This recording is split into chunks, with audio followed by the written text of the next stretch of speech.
Hey everyone, how's it going? Welcome to my channel. Today you're with Alex and I'll be previewing the first game of the day, which sees the Boston Celtics play host to the Cleveland Cavaliers. This should be a good contest as the Celtics will be looking to get back on the winners list, whilst the Cavs have been in good form, having won 6 in a row. The Celtics come into this one off a loss to the Philadelphia 76ers, going down 108 to 103. It was a tight game for most of the match, but Joel Embiid proved to be the difference with a monster double-double of 41 points and 10 rebounds. Down the stretch, the ball lived in his hands. Seth Curry and Tobias Harris were the other big contributors with 26 and 25 points respectively. The Celtics were led by Jaylen Brown, who put up 30 points. It was his best game since coming back from injury. Tatum was subpar with 17, while Smart and Cancer Freedom put up 15 apiece. The Celtics will be looking to improve on both ends of the floor, especially against the Cavs team who have been the surprise package this year. The Cavs come into this one with some good form, winning their last 6 in a row. They're coming off a win against the Milwaukee Bucks, winning 119 to 90. Now granted, the Bucks had a ton of players out, but you can only beat what is put in front of you, and they got the job done in a convincing fashion. They got out to a strong lead and never looked back.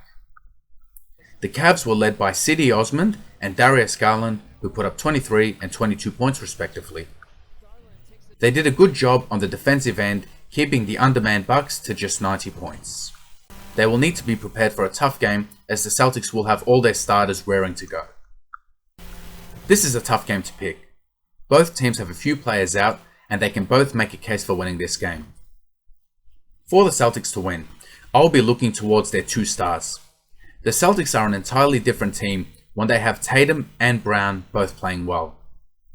I'll also be looking for Dennis Schroeder and Marcus Smart to step up in the absence of a few of their teammates. The Celtics are lucky in this one, as Mobley and Allen are both out. The Celtics generally struggle at defending the big guys, and imagine if they had to defend 3 7-footers. So this is an opportunity they need to take to get back on track. For the Cavs to win, they will need an even contribution from their whole team. They have now lost Allen and Mobley, not to mention Sexton for the whole season, so their depth will be tested. I'm looking for Garland and Rubio to lead the way. They won't have the massive advantage in the paint they're accustomed to, so they will need to find points elsewhere. Kevin Love should get big minutes, so I would like to see him try and own the paints. They will need to do a good job on Brown and Tatum, as once they get going, they can score in a hurry. The Cavs have built a strong 19-12 record this year on solid defense, so even with their outs, I'm still expecting to see a strong defensive effort. Like I said, this is a tough game. If Allen and Mobley were in, I would back the Cavs for sure, as they could exploit Boston's weak defense in the paint. But with those guys out, I'm leaning towards the Celtics, but not by much. The Cavs have been more consistent, and the Celtics have been up and down all year. However, the Celtics are healthier and will have the home court advantage. If Brown and Tatum can click, then they could have just enough to get the win. Look for Brown and Tatum to lead the Celtics to a victory in what should be a tight game that could go down to the last possession. I hope you enjoyed my video.